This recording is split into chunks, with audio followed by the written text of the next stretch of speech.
সবাইকে আবার শুভেচ্ছা জানাই S19 ইডু সেন্টারে।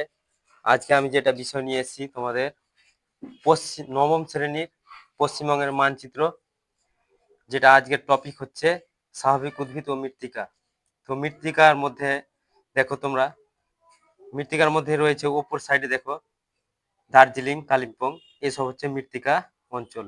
যদি পরীক্ষাতে আসে মৃত্তিকা অঞ্চল চিহ্নিত করো, এইখান থেকে দেখো 27 ডিগ্রি থেকে শুরু করে নিচের দিকে একটু ওপর সাইডে হালকা করে যাব ওপর দিক। এই যে গোল গোল বক্স দেখছো, গোল গোল, এসব হচ্ছে কি মৃত্তিকা অঞ্চল। পরীক্ষাতে আসে মৃত্তিকা অঞ্চল, এইটাই চিহ্নিত করব। যদি আসে পর্জল মৃত্তিকা, ওটাই কি বলা হয়? পার্বত্য মৃত্তিকার অপর নাম পর্জল মৃত্তিকা, সেম ওটাই। যদি আসে পার্বত্য অঞ্চলের স্বাভাবিক উদ্ভিদ চিহ্নিত করো, সেম ওই স্থানটাই হচ্ছে এইটাই, এই এরিয়াটাই হচ্ছে কি স্বাভাবিক উদ্ভিদ। মানে কোশ্চিন বিভিন্ন ধরনের আসুক, অ্যান্সার একই, পার্বত্য অঞ্চল, পার্বত্য মৃত্তিকা, পর্জল মৃত্তিকা, এটাই অ্যান্সার হয়ে যাবে। তারপরে দেখো তার নিচে আছে তরাই আর ডুয়ার্স, এটা 27 ডিগ্রি 27 ডিগ্রি। দেখো 27 ডিগ্রি এই যে জায়গাটা আছে, শেষ সীমানা এখান থেকে, এই জায়গাটা থেকে চলে আসো একবার তার নিচে পর্যন্ত, এই এরিয়া একটু নিচের দিকে আসবে। এই অঞ্চলটা হচ্ছে কি তরাই আর ডুয়ার্স অঞ্চল। তরাই মানে স্যাঁতসেঁতে, তোমরা জানো, ডুয়ার্স মানে দরজা। তো এই তরাই ডুয়ার্স অঞ্চল চিহ্নিত করতে আসলে এইটুকা, যদি বলে তরাই ডুয়ার্স অঞ্চলে স্বাভাবিক উদ্ভিদ চিহ্নিত করো, তবু এইটুকু অ্যান্সার করলেই হবে। এবার দেখো এবার চলে আসবো মৃত্তিকা। যদি বলে মালভূমি অঞ্চল চিহ্নিত করো, মালভূমি অঞ্চল চিহ্নিত করো, তো এবার মালভূমি অঞ্চল কি করব? পুরুলিয়া, বাঁকুড়া, এইসব এরিয়াটা দেখছো না, এই জায়গাটা থেকে।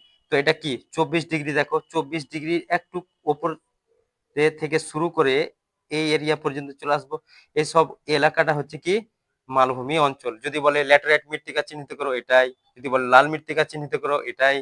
স্বাভাবিক উদ্ভিদ চিহ্নিত করো মালভূমি অঞ্চলের, এটাই অ্যান্সার হয়ে যাবে। তো বি কোশ্চিন যেমনই আসুক না কেন অ্যান্সার আমাদের হয়ে যাবে। তার পাশে দেখো এই জায়গা থেকে শুরু করে একটু নিচ পর্যন্ত এই সব জায়গাটায় 22 ডিগ্রি এই স্থানটাতে হচ্ছে কি রাঢ় সমভূমি অঞ্চল। পরীক্ষাতে যেমনই কোশ্চিন আসবে না কেন অ্যান্সার যত সহজে হয়ে যায়। এবার দেখো নিচের দিকে আছে বঙ্গোপসাগর, এই যে দেখছো না দ্বীপ, বদ্বীপ। যদি বলে বদ্বীপ, পশ্চিমবঙ্গের বদ্বীপ অঞ্চল চিহ্নিত করো, এই স্থানটা, এই সব এলাকা হচ্ছে কি বদ্বীপ অঞ্চল। যদি বলে সুন্দরবন চিহ্নিত করো, এই এলাকাটা হচ্ছে কি সুন্দরবন। যদি বলে ম্যানগ্রোভ অরণ্য চিহ্নিত করো, এই এলাকাটা হচ্ছে কি ম্যানগ্রোভ অরণ্য। এবার যদি বলে উপকূলীয় লবণাক্ত মৃত্তিকা চিহ্নিত করো, এই অঞ্চলটা। তারপরে নিব দীঘাকে একটু, এসব এলাকা, দীঘা এখানে আছে, পর্যটন শিল্প, এসব হচ্ছে কি উপকূলীয় মৃত্তিকা বা লবণাক্ত মৃত্তিকা। যদি আসে ক্ষারকীয় মৃত্তিকা, তবু এই অঞ্চলটায় কি করব? ক্ষারকীয় মৃত্তিকা। তো পরীক্ষাতে আর তাছাড়াও আছে বদ্বীপ অঞ্চলের স্বাভাবিক উদ্ভিদ চিহ্নিত করো, এই সব হচ্ছে কি বদ্বীপ অঞ্চলের স্বাভাবিক উদ্ভিদ। তো আমি মানে কোশ্চিন যেমনই আসুক না কেন অনেকটাই অ্যান্সার করা যাবে, একটাই অ্যান্সার হবে তার। তোমরা লক্ষ্য করো এই জায়গাটা দেখো প্রাচীন পলি মৃত্তিকা যদি আসে, তো এই এরিয়াটা হচ্ছে, এটা মালদা জেলা, এখান থেকে হচ্ছে কি মালদা, যেটা এটা হচ্ছে কি দক্ষিণ দিনাজপুর, কিছুটা মালদা জেলা।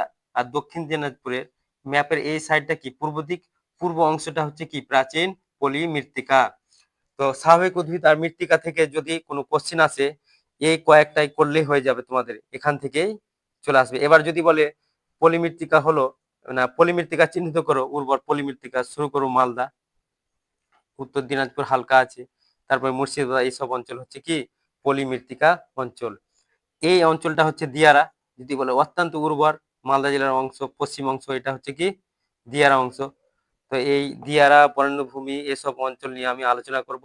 তাহলে আজকের পর্যন্ত থাকবে স্বাভাবিক উদ্ভিদ আর মৃত্তিকা, যাই আসুক না কেন তোমরা একবারে পেরে যাবে। এর পরের টপিক আমি যেটা নিয়ে আসবো অধ্যায় ভিত্তিক টপিক, সেটা হচ্ছে কি শিল্প থেকে একটা থাকবে, তারপরে খনিজ সম্পদ, হ্যাঁ, উৎপাদক অঞ্চল, শস্য উৎপাদক অঞ্চল, যেমন চা উৎপাদক অঞ্চল। যদি চা উৎপাদক অঞ্চল আসে, তো পার্বত্য অঞ্চলটাই হবে কি চা উৎপাদক অঞ্চল। এইভাবে আমি আরো ভিডিও তোমাদের সামনে নিয়ে আসবো। আজ এখান থেকে সমাপ্ত করে দিচ্ছি। এর পরের টপিক আমি নিয়ে আসবো অন্য, শিল্প, শস্য উৎপাদন। হ্যাঁ, তো তোমরা আরো ভিডিও পেতে চ্যানেলটি